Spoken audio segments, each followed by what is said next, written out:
I'm Molly Scott, and the title of my History Day project is Taking a Global Stand, Amnesty International. Amnesty International is an organization that takes pride in taking a stand for human rights. They symbolize this through a candle wrapped in barbed wire. The candle stands for hope, and the barbed wire represents those being denied their human rights. Their motto is, "Better to light a candle than to curse the darkness," which is an old Chinese proverb. Today we are going to take a closer look how Amnesty International tries to change the world and all its standards. Amnesty International was started in 1961 by a British lawyer named Peter Benison. It was his original intention to launch an appeal in Britain with the goal of obtaining an amnesty for prisoners of conscience all over the world. Today it is a worldwide organization that gives an amnesty to prisoners of conscience, but also does much more.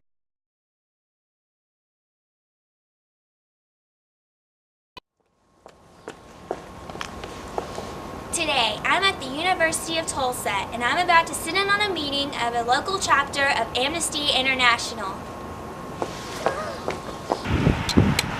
This is where the local chapter meets once a week to discuss issues and plans of action. Even though Amnesty is a worldwide organization, action takes place on a local level.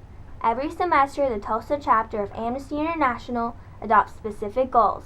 Of spring 2006, they will be 1. Helping the women of Chihuahua, Mexico, 2. Helping the Ugandan children, and 3. Helping the imprisoned journalist Joshua Johans.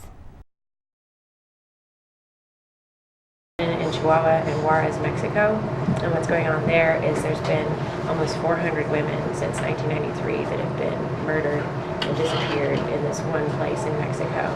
And they're usually poor women who were walking to and from their job in the next town over. And the government has basically done nothing to check up on these, to investigate them thoroughly. And what's more worrisome is they have some testimonials of people who have been put in jail and tortured, forced to confess, who might or might not have actually done it because they just said, okay, well, we have to throw somebody in jail, so we'll find somebody. And that's a problem. We currently have our own prisoner of conscience that we are fighting to get out of jail. He's from a small country called Eritrea, which is by Ethiopia. It's a very small, constantly fighting for itself and within itself country, and some countries don't even recognize it as a country.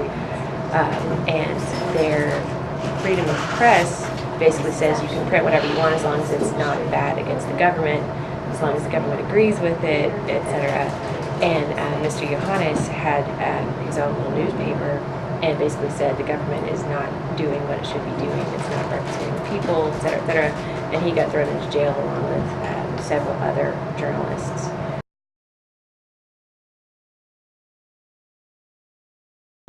There are children in Uganda. They're called the invisible children. And what's happening is they are basically being abducted and forced into the Lord's Resistance Army there in Uganda. They're forced to fight. They're, your age, younger, a little bit older maybe, girls, boys, doesn't matter.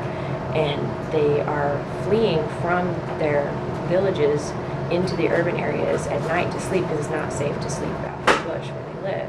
And oftentimes in transport they will be abducted and forced into these armies. And so we are starting a letter writing campaign, and what we're trying to do actually is get all of the local schools involved, kids your age who can empathize, like, hey, these kids are 13 years old, they're being forced into the army. And we're starting a letter writing campaign to the Ugandan government and the Sudanese government, who's also involved, to request that they not allow any minors into armies, that be against the law, and that they take action against this group that is doing this. And we're doing a fundraiser to get postage for the teachers to mail the letters off, etc. So these three main topics are what we're doing this semester. We got all of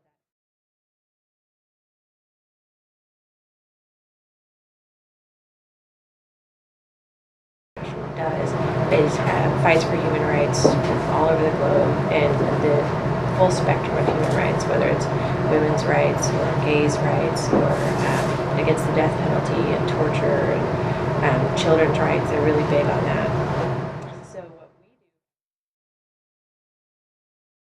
things that we do at Amnesty International are a lot of letter writing, a lot of awareness raising.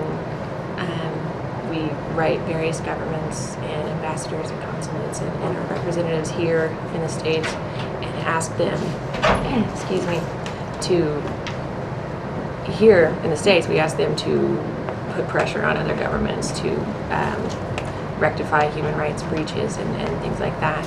And in the other countries, we basically ask them to do something about the situations that are going on, whether it be the death penalty or torture or children being abducted and forced into armies or women being murdered and their cases not being investigated.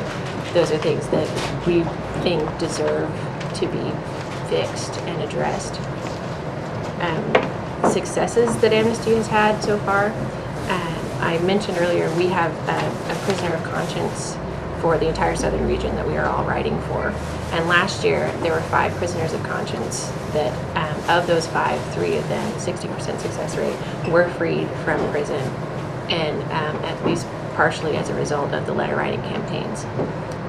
Excuse me. Now we don't just write to the governments, we also write to the prisoners themselves if we know where to send it. We write them postcards saying, we care about you, we are fighting for you, we want you to know that you matter and that there are people out here who care that you might not ever meet, and just give them that sense of hope and knowing that they aren't in this alone. And I think that's a success. We've had countless people who have been freed and said one of the only things that kept me going was the fact that I knew there were people out there who cared about me and wanted me to live, and so they survived. Another way in which Amnesty tries to take a stand is by promoting issue awareness through nonviolent protest and through concerts and other public events. Students united will never be defeated. We're here today to speak out with thousands of students across the country. We will not stand for injustice anywhere in the world. Stand up for your rights. Get up, stand up. Don't give up the fight. Get up, stand up. Stand up for your rights. Get up, stand up. Come on, sister, don't give up the fight. Hey, get up, stand up. Come on, brother.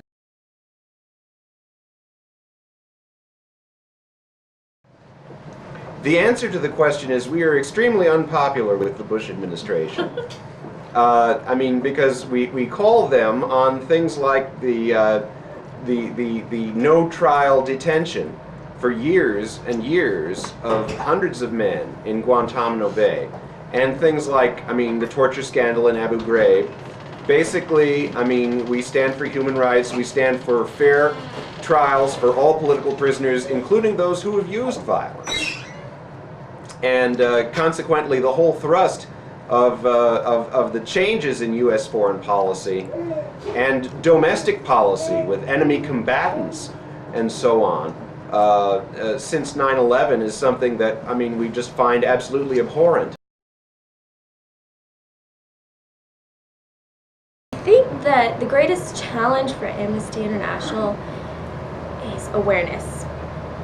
I mean, I spent the first 20 years of my life not knowing what Amnesty International was, or how somebody beyond a government person could help people in this context.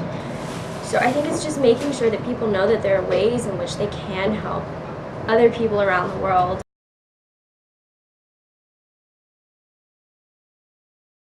Like it was something that was really important to me, to feel like I was working towards something that was making a big difference in other people's lives, especially in such an important and sensitive area as human rights.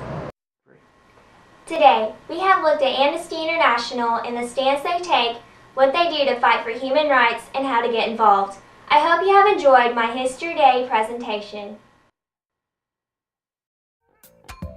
Get up, stand up for your right.